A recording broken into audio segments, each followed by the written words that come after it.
Hello, नमस्कार, आदाब, सत श्री अकाल और अस्सलाम वालेकुम। मैं मोहम्मद अहमद काज़मी लेकर आया हूँ एक ख़ास programme press conference. North east Delhi में जो कुछ हुआ, जिस तरह के दंगे हुए, वो अभी तक भी पूरी ख़बरें बाहर नहीं आ रही हैं। उसकी डिटेल अभी तक भी नई नई चीज़ें सामने आ रही हैं। अभी कल यानी 5 मार्च को लखनऊ से मौलाना कल्बे जवाद नकवी, वरिष्ठ वकील महमूद प्राचा और अंजुमन हैदरी के जनरल सेक्रेटरी बहादुर अब्बास नकवी और उनके साथ कुछ और लोगों ने शिव विहार का दौरा किया है। शिव विहार वो जगह है जो दिल्ली का आखिरी किनारा समझ लीजिए, जो लोनी की तरफ रास्ता जाता है उसके नज़दीक। वहाँ जिस तरह के मकानों में धमाके करके मकानों को की छतें उड़ाई गई हैं, उसके बारे में वो लोगों ने उनका कहना यह है, वकील साहब का भी और कल्बे जवाद नकवी साहब का भी, कि इसमें इजरायली खुफिया एजेंसी मोसाद ने यहाँ एक्सप्लोजिव्स यानी धमाका खेज मादा, जिसे बारूद कह सकते हैं, जिसमें RDX या कोई भी और हो सकता है, उससे मकानों को उड़ाया गया है। 3 छतें एक के ऊपर एक, सब एक साथ तीनों उड़ती हैं। वो सिलेंडर से नहीं हो सकता, वहाँ सिलेंडर भी मौजूद नहीं है। इस पूरी विजिट पर आज 6 मार्च को नई दिल्ली में एक प्रेस कॉन्फ्रेंस हुई, जो प्रेस कॉन्फ्रेंस हम आपको पूरी आप तक पहुंचा रहे हैं ताकि आपको पूरी इन्फॉर्मेशन मिल सके। और हमारी इस प्रोग्राम के ज़रिए कोशिश ये होती है कि जो कुछ भी कहा जा रहा है वो एडिटिंग में ना चला जाए और वो पूरी इन्फॉर्मेशन आप तक पहुंचे। एडिटिंग की दीवार को तोड़ करके हम आप तक पहुंचने की कोशिश कर रहे हैं। देखिए ये प्रेस कॉन्फ्रेंस, ज़रा दिल संभाल के समझ के और ये समझने की कोशिश कीजिए कि साजिश कितनी बड़ी थी, जिसे समझने की ज़रूरत है। और ये देश की सुरक्षा का मामला है, ये सिर्फ हिंदू मुसलमान या कोई सांप्रदायिक दंगा नहीं है, इससे कहीं आगे की बात है। देखिए प्रेस कॉन्फ्रेंस, आप खुद समझिए ये आखिर क्या हुआ। आप तमाम जो हमारे रिपोर्टर यहाँ मौजूद हैं, उनका बहुत बहुत शुक्रिया। आज जो ये प्रेस कॉन्फ्रेंस हमने बुलाई है, उसके पीछे बहुत अहम वजह है और बहुत अहम बातें सामने आई, जिसकी वजह से ये बहुत जल्दबाजी में प्रेस कॉन्फ्रेंस बुलाई गई है। कल मौलाना कल्बे जवाद साहब, महमूद प्राचा साहब के साथ एक पूरा डेलीगेशन जो था, जो जहाँ पर फसाद हुए हैं नॉर्थ ईस्ट दिल्ली में, वहां पर पूरा सर्वे किया गया। पिछली बार जब गए थे तो वहां पर जो वहां की जामा मस्जिद है, तो जिस तरह वहां पर आपने देखा कि बाकायदा सैकड़ों की तादाद में कुरान मजीद तक में स्पेशली टारगेट करके आग लगाई गई थी। जिस तरह वहां पर बच्चों के जो है मदरसे के अंदर जो है तोड़फोड़ की गई थी, वहां जिस तरीके से आगजनी की गई थी, लोगों को गोलियां मारी गई थी, वो सब चीजें सामने दिखाई दी। मगर उस दिन शिव विहार एरिया के अंदर बहुत एक इस तरीके का माहौल बनाया हुआ था कि वहां पर कर्फ्यू की तरह था और पुलिस ने हमको मुस्तफाबाद तक के लिए ही जो वहां का दौरा था वो हम कर पाए थे, मौजपुर, सीलमपुर, मुस्तफाबाद। मगर कल शिव विहार के अंदर वहां कल्बे जवाद साहब ने और प्राचा साहब ने जब वहां पर और डेलीगेशन ने वहां दौरा किया, तो वो वहां पर जो बातें सामने आई, जो सबूत वहां सामने आए, वो बेइंतहा चौंका देने वाले थे। अभी तक यही एक पिक्चर थी कि वहां पर कुछ दंगाइयों ने हमला किया, पेट्रोल बम उन्होंने मारे, गोलियां चलाई, हथियारों के साथ आए और जिस तरीके से आज तक आमतौर पर दंगों में देखा गया, उसी तरीके के पैटर्न पे ये हमले हुए। ये अभी तक एक पिक्चर सामने आ रही थी और ये तो था कि कोई बहुत बड़ी साजिश के तहत हुआ है, मगर पेट्रोल बम तक की बात सामने थी। लोग बता रहे थे कि कुछ पॉलिथीन्स में रखकर कुछ ना कुछ वहां लाया गया है और साहब जिसके बाद कैजुअलिटीज बहुत ज्यादा हुई हैं, हालात बहुत खराब हुए हैं, ये बताएंगे। तो उसी वजह से, क्योंकि लगातार लोगों की कॉल्स कल्बे जवाद साहब के पास आ रही थी, महमूद प्राचा साहब के पास आ रही थी, हमारे पास आ रही थी कि वहां पर हालात बहुत ज्यादा खराब है शिव विहार साइड में, जहां पर खुद वहां के जो पॉलिटिकल लीडर्स हैं कुछ, उनके नाम बाकायदा वहां पर गवाह मौजूद है, सबूत मौजूद है, जो उनके नाम बाकायदा ले रहे थे कि उन लोगों के साथ आके दंगाइयों ने काम किया और उनके नाम बाकायदा वो ले रहे थे। तो उसी मामले के ऊपर आज अभी कलवे जवाद साहब आपसे खिताब करेंगे और उसके बाद महमूद पाशा साहब करेंगे। तो मैं चाहूंगा कि कलवे जवाद साहब इस मामले पर अपनी बात रखें।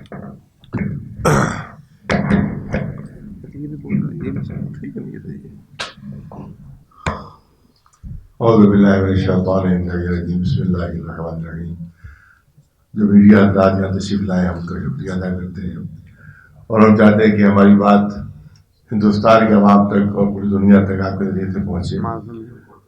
और इससे पहले हम लोग गए थे 3-4 दिन पहले इधर सीलमपुर, मुस्तफाबाद और जाफराबाद, इन तमाम इलाकों में, और वहाँ हमने जाकर हालात देखे थे तो बहुत ज़्यादा नुकसानात वहाँ पर हुए। ख़ासतौर से एक मस्जिद को पूरी तरह से जला दिया गया था और जिस वक्त हम लोग पहुँचे तो उसमें कुरान में आग लगी हुई थी, कुरान मजीद में आग लगी हुई थी और उसमें से चिंगारियाँ निकल रही थी और उसमें से धुआं निकल रहा था। इतनी ज़बरदस्त आग लगाई गई थी, इतनी ज़बरदस्त आग लगाई गई थी कि जिस वक्त हम लोग पहुँचे 2 दिन बाद पहुँचे हम लोग, तो उस वक्त भी वहाँ से उसको कुरान से उसकी तो वीडियो मौजूद है उसका पूरा कि धुआं भी निकल रहा है और अंदर से चिंगारियाँ निकल रही थी उसकी। इस तरह से उसमें आग लगाई गई थी और वहाँ के इमाम को शहीद कर दिया गया था गोलियां मार के उनको, और वहाँ के मुअज्जिन को बहुत बुरी हालत थी, उनकी आखिरी हालत थी उनकी, पता नहीं अब उनकी क्या पोजीशन है। और वहाँ के मस्जिद, और वहीं पर हम जब गए तो वहाँ वहीं पर एक मंदिर भी था कि जो बिल्कुल मुसलमानों के इलाके में था। उन्हें जाकर दिखाया कि हमने इसको हल्का सा टच भी नहीं किया। मुस्लिम पूरी मेजॉरिटी में मंदिर था और कई हिंदू मकानात भी थे, लेकिन न किसी हिंदू भाई को नुकसान पहुंचा न किसी मंदिर को नुकसान पहुंचा। ये एक बहुत बड़ी बात है कि जिसको मीडिया पेश नहीं कर रहा है कि वहाँ पर हिंदू इलाकों में जो मुसलमान इलाकों में जो मस्जिदें थी वो तो जल्दी भी मिली, लेकिन उसमें जो मंदिर थे वो महफूज मिले हमको, यानी किसी मुसलमान ने किसी मंदिर को नुकसान नहीं पहुंचाया, न किसी हिंदू को नुकसान पहुंचाया। उसके अलावा फिर क्योंकि नक्सलों में काम रहता है और अलाउ भी नहीं किया गया था, इजाज़त भी नहीं दी गई थी। उसके बाद कल हम लोग शिव विहार पहुंचे क्योंकि वहाँ के बारे में मालूम है कि वहाँ की हालत सबसे ज़्यादा ख़राब है क्योंकि रात हो गई थी और वहाँ पूरा अंधेरा था, कोई रोशनी का इंतजाम नहीं था, पूरा अंधेरा, पूरे इलाके में अंधेरा छाया हुआ था। तो बड़ी मुश्किल हो रही थी हमें वहाँ पर देखने में, लेकिन सिर्फ 2 मकानात हमने देखे। एक मस्जिद देखी वहाँ पर, मस्जिद में जहाँ पर नमाज पढ़ी जाती है और जहाँ पर इमाम खड़े होते हैं वहाँ पर 3 बड़े गैस के सिलेंडर थे और एक छोटा सिलेंडर था जिसकी तस्वीर मौजूद है, और उनको ब्लास्ट किया गया था जिसकी वजह से पूरी मस्जिद तबाह हो गई थी। सवाल यह है कि ये जो कहा जाता है 7 घरों में आग लगी तो वहाँ बावर्ची खाने में सिलेंडर था उसमें आग लग गई, इससे ब्लास्ट हो गया। तो बावर्ची खाने में तो सिलेंडर हम मान सकते हैं, लेकिन मस्जिद में जहाँ पर इमाम नमाज पढ़ा रहा वहाँ सिलेंडर कहाँ से आ गया? क्या वहाँ पर भी खाना पकता है क्या? वो भी 1 नहीं 4 सिलेंडर, और जिसकी तस्वीर अभी आपको दिखाई जाएगी, पूरी तस्वीर दिखाई जाएगी। 4 सिलेंडर वहां फाड़े गए मस्जिद को तबाह करने के लिए, जलाने के लिए, खत्म करने के लिए। तो ये तो हुआ सिलेंडर का मामला। उसके बाद हम मकानात गए तो हमने देखा छतें उड़ी हुई हैं पूरी पूरी, और बड़े बड़े लोहे के गाटर जो है टेढ़े हो गए हैं। वहां कोई सिलेंडर भी नहीं, और वहां कोई सिलेंडर नहीं दिखाई दिया, वहां पर कोई सिलेंडर नहीं था। आप तस्वीरें देख लीजिए, वो भी देख लीजिएगा, कोई सिलेंडर नहीं दिखाई दिया वहां पर। और 2 छतें लगातार उड़ी, जैसे एक छत ये है और इसके ऊपर एक और छत भी हो, 2 मंजिला। तो ये पहले मंजिल की छत भी उड़ गई और दूसरी मंजिल के ऊपर जो इसके ऊपर छत थी वो भी उड़ी हुई एक धमाके से। तो ये ना सिलेंडर से हो सकता है ना आग से हो सकता है। सिलेंडर में इतनी ताकत नहीं होती कि 2 छतों को एक साथ उड़ा दे पूरा, और आसपास के जो गाटर है वो टेढ़े हो गए बिल्कुल। इसका मतलब बहुत कोई जबरदस्त एक्सप्लोसिव वहां के ऊपर इस्तेमाल किया गया, जिससे इतनी हीट पैदा हुई कि बड़े बड़े लोहे के गाटर टेढ़े हो गए। और जो मकान जो था वो बहुत ही मजबूत बना हुआ था और वो आरसीसी से बना हुआ था मकान, और उसके पूरे पूरे लिंटर उड़ गए। तो इसका मतलब ये है कि न तो ये सिलेंडर थे, न ये तो इसमें पेट्रोल था, इसमें यकीनन बहुत ही हाई डेंसिटी का कोई एक्सप्लोसिव इस्तेमाल किए गए थे। फिर इसका पहले से हो सकता है RDX हो, क्या हो उसकी ज़्यादा मुझे मालूमात है नहीं, लेकिन एक ये कोई बहुत ही पावरफुल एक्सप्लोसिव इस्तेमाल किया गया जिससे 2 छतें एक साथ उड़ गई और जो आसपास के जो पिलर्स थे आरसीसी के पिलर्स उड़ गए। इससे आप अंदाजा फरमाए कि इसका मतलब कितनी प्लानिंग के साथ ये काम किया गया और कितनी पूरी इसके साथ एक्सप्लोसिव उनके साथ साथ थे जो आतंकी इस्तेमाल करते हैं यहाँ पर बाजारों में, जैसे सैकड़ों लोग मर जाते हैं और सैकड़ों लोग जो होते हैं सैकड़ों के मकान तबाह हो जाते हैं, वो एक्सप्लोसिव यहाँ पर इस्तेमाल किए गए। तो हमें मीडिया से यही कहना है कि वो ताहिर हुसैन की गुलैल तो दिखा रहे हैं, जिस गुलैल पे चुड़िया मुश्किल से मारी जाती है, और ये एक्सप्लोसिव नहीं दिखा रहे हैं। और ये सिलेंडर्स के पूरे पूरे ट्रक साथ साथ थे उन दंगाइयों के, ये एकदम से कैसे फराहम हो गए, बिल्कुल ऑटोमेटिक कैसे आ गए उनके पास सब। इसका मतलब पहले तो पूरी तैयारी थी इसकी, किस तरह से तबाही बर्बादी इस तरह से फैलाई जाएगी।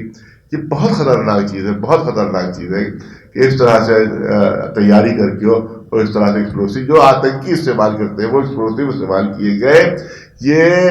ये जांच का विषय है और ये जो हुकूमत भी जांच करे, उसके साथ हमारी अपील ये है कि जो भी जांच हो वो सुप्रीम कोर्ट के मॉनिटरिंग में जांच होगी, तभी जाकर सही जांच हो पाएगी। वरना न SITs पे जांच कर पाएगी, न कोई और हुकूमत की एजेंसी जांच कर पाएगी, जब तक केस पे सुप्रीम कोर्ट की मॉनिटरिंग ना हो, वो पता लगाए कि भाई ये एक्सप्लोसिव्स कहाँ से आए थे और इस तरह से तबाही बर्बादी कर। हमने सिर्फ 2 मकानात देख पाए, 600 मकानात इसी तरह से तबाह हो गए। तो इतनी भारी मिकदार में एक्सप्लोसिव कैसे आ गए? इतने भारी मिकदार में जहां जहां वो सिलेंडर इस्तेमाल हुए हैं, वो इतनी भारी मिकदार में पूरे पूरे ट्रक सिलेंडर से भरे हुए थे जो फसादियों के साथ साथ थे। तो वहां के ऊपर हम लोग से मिले हम लोग, और साथ ही साथ हमने, क्योंकि हमारा मिशन जो है वो जुल्म के खिलाफ है, अत्याचार के खिलाफ है, किसी पर भी अत्याचार होगा हम उसके लिए खड़े में हैं। तो वहाँ एक सोलंकी साहब थे, उनके बेटे को मारा गया। शुरू जब फसाद शुरू हुआ फसाद, तो उसमें उनके बेटे को भी बताते हैं, उनकी गोली उनकी पड़ी नहीं, किसने गोली मारी, किस तरह से पड़ी, क्या हुआ, यानी वो बता सके, लेकिन कहा कि उनके बेटे की गोली लगी जिसमें वो मरा। तो हमारे प्राचार्य साहब ने कहा, हम लोग ने कहा कि हम उनके साथ हैं और हम उनको भी इंसाफ दिलाएंगे। वो हमारा हिंदू भाई है, अगर उसके साथ जुल्म हुआ है, उसके साथ सितम हुआ है, अगर उसके साथ किसी ने ज्यादती की है, तो हम उनको भी इंसाफ दिलाने के लिए तैयार हैं, क्योंकि हम जुल्म के खिलाफ हैं। किसी एक मुसलमान हिंदू का मामला नहीं है, जुल्म जहां भी होगा वहां के ऊपर हम खड़े होंगे और जालिम के खिलाफ हम खड़े होंगे और मजलूम की हिमायत में खड़े होंगे। लिहाजा वहां पर हमने, उसका भी वीडियो मौजूद है, उनका पूरा उनका इंटरव्यू मौजूद है सोलंकी साहब का, जो उन्होंने कहा, और उनकी फरियाद हमने सुनी। और हमारी जो टीम है वकीलों की, जिसके हेड प्राचार्य साहब है, तो उनको पूरे नंबर अपने दे दिए गए, पूरा एड्रेस उनको दे दिया गया है, अपने फ़ोन नंबर दे दिए गए हैं कि वो जब भी चाहे आकर हमसे पूरी मदद कानूनी वो ले सकते हैं। तो ये चीज़ सामने आ रही है कि इससे अंदाज़ा होता है कि ये पूरा प्री प्लान था। और एक अजीब चीज़ सामने आ रही है कि ज़ाहिर है कि एकदम से नहीं हुआ है, प्री प्लान हुआ है, और साथ साथ पूरे ट्रक थे और पूरे एक्सप्रेसिव था। तो इसका मतलब यह है कि खुद बीजेपी में भी आपस में दरार पड़ गई है। और उस दिन क्योंकि मोदी जी की इज्जत का मामला था, मोदी जी ने ट्रम्प साहब को बुलाया था, तो हम तो समझते हैं कि शायद उनको नीचा दिखाने के लिए ये खुद उन्हीं की तरफ के कुछ उन्हीं के चाहने वालों ही ने बखार में कोई काम किया था कि जिसकी वजह से ट्रम्प का दौरा भी खतरे में पड़ जाए और पूरी इस तरह से उनकी बदनामी हो जाए, इस तरह से उनको नीचा दिखाए। तो हम तो समझते हैं कि ये आम आदमियों का काम नहीं हो सकता, ये बहुत ही पावरफुल लोगों ने ये काम अंजाम दिया है, और ये मोदी जी के कोई अगेंस्ट लॉबी है कि जिसने पूरा काम अंजाम दिया है। ये मोदी जी के ऊपर पूरा भार बनता है, पूरी जिम्मेदारी बनती है कि वो पूरी इसके सिलसिले में जांच करवाएं, पूरी तहकीक करवाएं कि उस दिन ये क्यों हुआ कि जिस दिन उनके मेहमान ट्रंप आने वाले थे, और उस दिन पूरी दिल्ली का माहौल क्यों ख़राब करने की कोशिश की गई, और इतनी भारी तादाद में एक्सप्लोसिव कहाँ से आ गए, इतनी भारी तादाद में ये, और पुलिस उनका मुसलसल साथ देती रही। पुलिस को ही देखा गया है कि पुलिस वाले भी वो उतार रहे हैं, जो कैमरे लगे हुए हैं, पुलिस को देखा गया कि कैमरे उतारते हुए और पुलिस को हमला करते हुए वीडियो मौजूद है हमारे, दंगाइयों को साथ देते हुए और मस्जिदों के दरवाजे तोड़ते हुए, मस्जिदों के अंदर जाते हुए। इसमें कोई पब्लिक आदमी उनके साथ नहीं नज़र आ रहा है, सिर्फ पुलिस नज़र आ रही है। ये सब पूरे वीडियोस मौजूद हैं। लिहाजा हम दरख्वास्त करते हैं कि कि इसके सुप्रीम कोर्ट की मॉनिटरिंग में इस पूरे फसाद की जांच करवाई जाए। हम हर मजलूम के साथ हैं, हिंदू के साथ जुल्म हुआ हम उसके भी साथ हैं, मुसलमान के साथ जुल्म हुआ उसके भी साथ हैं, शिया सुन्नी कोई भी हम सब उसके साथ हैं। लेकिन ये हमारी पूरी रिसर्च यही है कि मुसलमान इलाकों में घिरे हुए मंदिर थे, लेकिन उन मंदिरों को हल्का सा भी नुकसान नहीं पहुंचा, लेकिन तकरीबन 30-40 मस्जिदों को जला दिया गया, उनको तबाह बर्बाद कर दिया गया। ये बहुत ही गलत मैसेज है जो पूरी दुनिया में हमारे हिंदुस्तान की बदनामी हुई है, पूरी दुनिया में हिंदुस्तान का इमेज खराब हुआ है, पूरी दुनिया में हमारा सर नीचा हुआ है इन फसादियों की वजह से। हम चाहते हैं कि इसका बिल्कुल सही जांच और बिल्कुल निष्पक्ष इसकी जांच होना चाहिए। इसमें इतना ही मुझे कहना है। वीडियो आपके अभी जो कल मौलाना कल जवाद साहब ने और ये दौरा किया था, मैं उसकी एक एक्सक्लूसिव वीडियो दिखाना चाह रहा हूँ। इसमें नहीं आ पाई, तो इसमें दिखाएंगे तो इससे आपको साफ हो जाएगा किस तरह वहां पे आरडीएक्स का D4 जैसी चीजों का इस्तेमाल हुआ हुआ दिखाई दे रहा है, साफ लग रहा है कि ये इस्तेमाल हुआ है। तो ये एक बार ही आप देखिएगा, इसको अगर उस पर ले आते तो ज्यादा अच्छा था।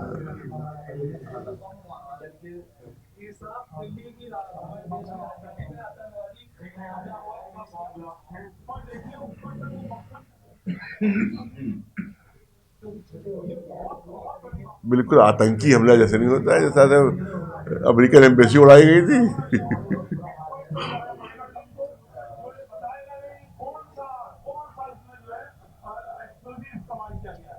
प्लास्टिक के थैलों में भरे जो सामान ला रहे थे, उससे अब ये साफ जाहिर हो रहा है कि यहाँ पे इन्होंने प्लास्टिक एक्सप्लोजिव्स का, बमों का इस्तेमाल किया गया है और हथगोलों का इस्तेमाल लग रहा है यहाँ पे।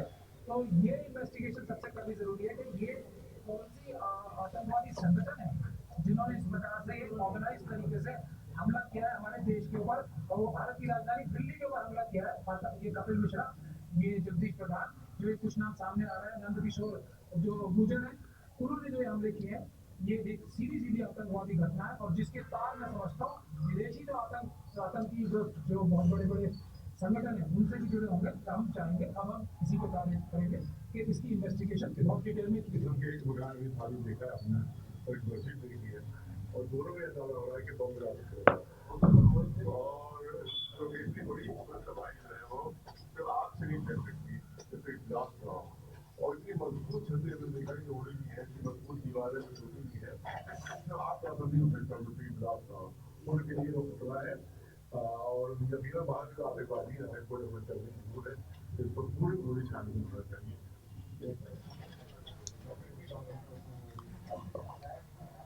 अब मैं चाहूंगा महमूद पाचा साहब आपसे बात करें।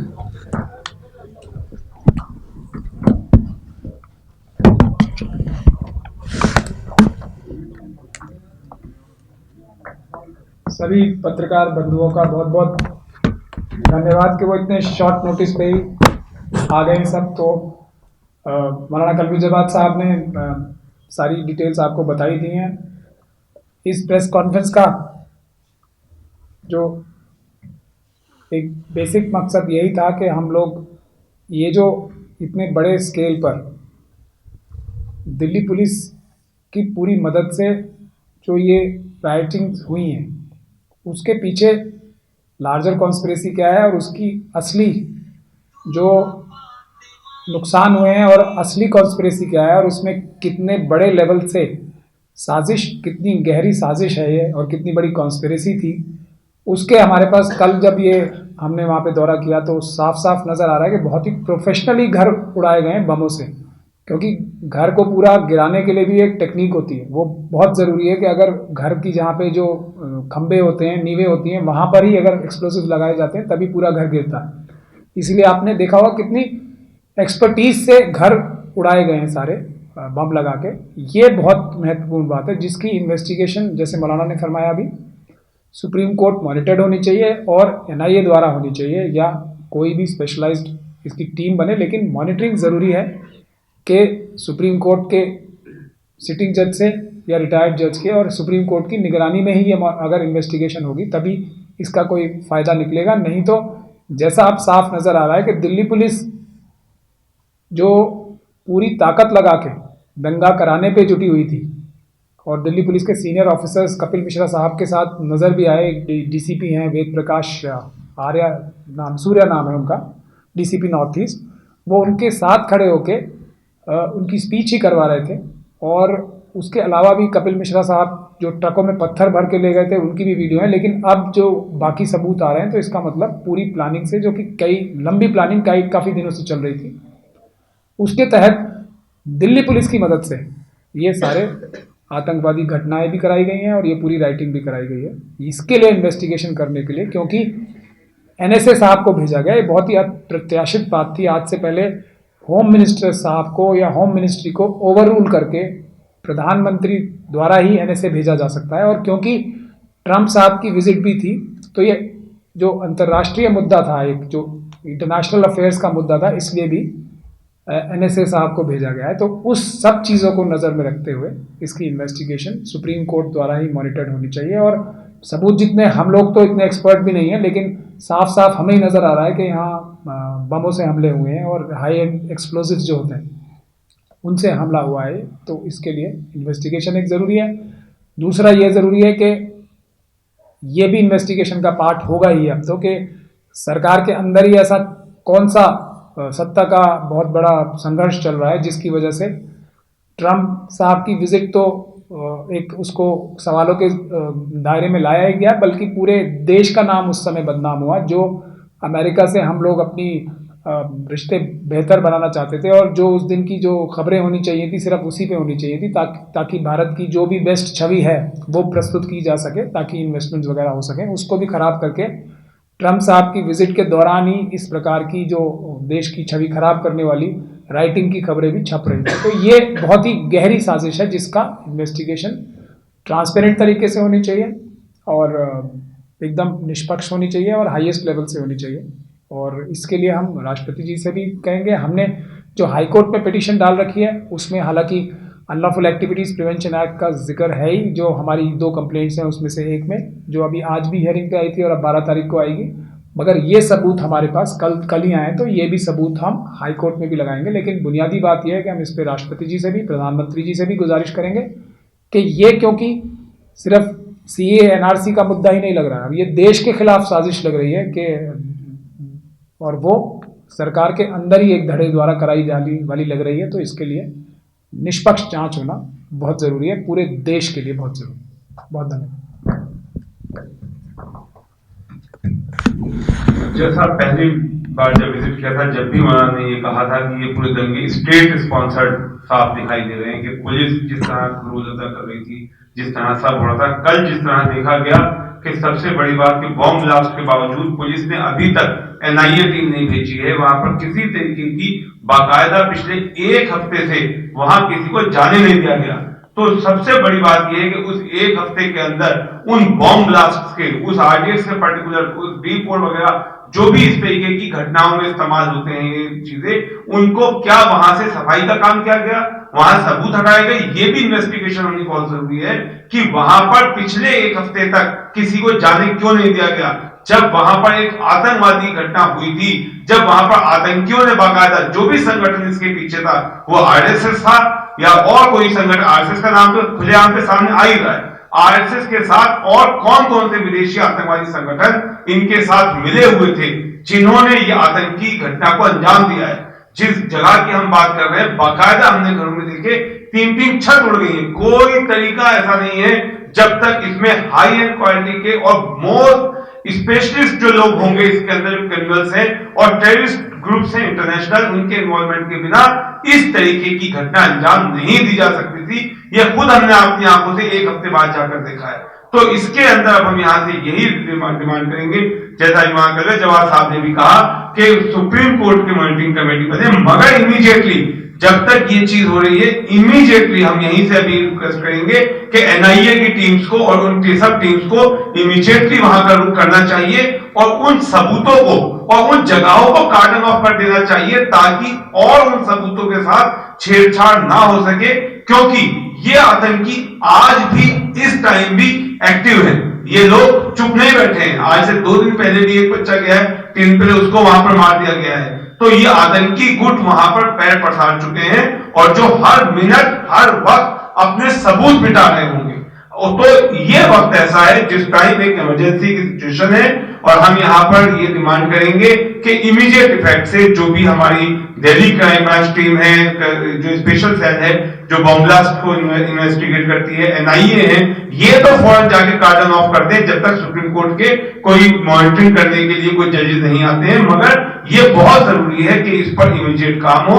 और हम यहाँ से यही कहना चाहेंगे कि ये आज तक की तारीख में आजादी के बाद पहला ऐसा दंगा है जिसके अंदर टेररिस्ट ने बाकायदा आरडीएक्स, D4 जैसी चीजों का इस्तेमाल किया हुआ दिखाई दे रहा है। तो लिहाजा इसको बहुत सीरियसली लेने की जरूरत है और इसके अंदर यह समझने की जरूरत है कि ये लोग अब अगला निशाना, क्योंकि उनके पास वो सब एक्सप्लोजिव्स आज भी मौजूद है, वो आरडीएक्स में आज भी मौजूद है, उनके वो पहुंच में है वो चीजें, तो उन लोगों के ऊपर बहुत जल्दी शिकंजा कसने की जरूरत है क्योंकि वो ये आतंकवादी घटनाएं कहीं और भी अंजाम दे सकते हैं। इसलिए ये एक बहुत अहम मामला था। इसलिए मैं कलबे जवाद साहब आपके बीच में इतनी जल्दी में, आज जहां की जुमा था फिर भी यहाँ पर आए और आपके सामने बात रखी। तो यही हमारा कहना है कि इस देश को आतंकियों से बचाने की जरूरत है, कॉन्स्टिट्यूशन को बचाने की जरूरत है। इस देश को टुकड़े टुकड़े करने वाले गैंग्स जितने ये एक्टिव हैं, जो अब बाकायदा आरडीएक्स और ऐसे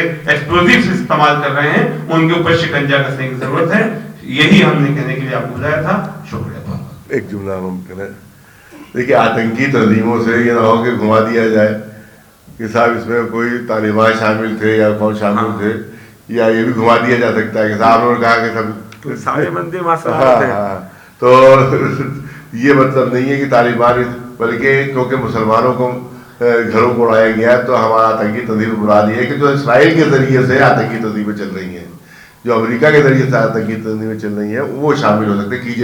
केजीबी शामिल हो सकती है इसमें, और इस तरह के लोग जो है वो इसमें शामिल हो सकते हैं क्योंकि वो एक्सपर्ट है इस तरह की इस प्रोसेस के लिए एक्सपर्ट है। लिहाजा हमें खतरा ये कहीं केजीबी तो इसमें शामिल नहीं थी इसराइल के, और पुलिस के साथ और आरएसएस के थक बातों को ख्याल है कि आरएसएस के लोग भी पुलिस की वर्दी में थे वहाँ के ऊपर, जो इस तरह के हंगामे कर रहे थे। तो इस किसी और तरफ तक घुमा दिया जाए मुसलमान तंजीमों की तरफ, क्योंकि बहुत एक्सपर्ट हैं हमारे जो चैनल वाले हैं बात को घुमाने में।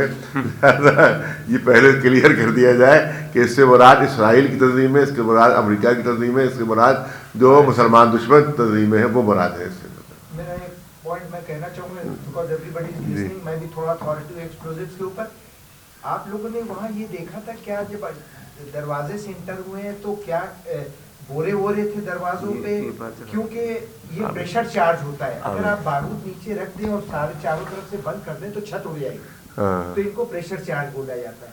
और जनाब ये केजीबी नहीं, केजीबी तो रशियन है, मोसाद की बात है। सॉरी अब आप केजीबी तो रशियन है, आप मोसाद की बात कर रहे हैं कि मोसाद इसमें शामिल हो सकता है। जी, वो दरअसल ये तो कोई एक्सपर्ट ही बता सकता है, हमें भी थोड़ी बहुत ही एक्सपीरियंस है, लेकिन ये बात है ये कि सब दरवाजों के पास एक मलबे भी थे और कितने दिन चौकी हो चुके हैं, क्या क्या वहाँ से सामान हटाए गए ये भी हम बता नहीं सकते, लेकिन दरवाजों के पास मलबे जो थे वो ज्यादा थे। तो बस गारंटीड है कि वो प्रेशर चार्ज हुआ है, बिकॉज इतना छत उड़ाना आसान नहीं है, क्योंकि एक नहीं दो तीन एक नहीं, जब 3 मंजिल मकान है, 3 छतें उड़ गई और दीवारें सलामत है, ऊपर उड़ गया। शिव विहार में जो मस्जिद है, जब हम नाली पे चलते हैं, जो पहली मस्जिद है औलिया मस्जिद के बाद चौथा 5वां मकान, दोनों बराबर के मकान, दोनों हमने पूरा सर्वे नहीं किया क्योंकि रात हो गई थी और वहाँ पर पुलिस ने कहा कि इस टाइम खतरा है, अंधेरा था, पूरा टोटल अंधेरा था, वहाँ रोशनी नहीं थी, जैसे हम आगे नहीं बढ़ सके। हाँ, तो ये दोनों तरफ घर जहाँ भी एग्जिट थे उसके पास मलबे जो ज्यादा थे, किसी वजह से हो सकता है और मकानों को इसी तरह से उड़ाया गया। तो if you have any questions please, otherwise thank you very much for your. आप अब तक आप समझ गए होंगे इस प्रेस कॉन्फ्रेंस के जरिए बहुत गहराई से चीज़ें आ रही हैं।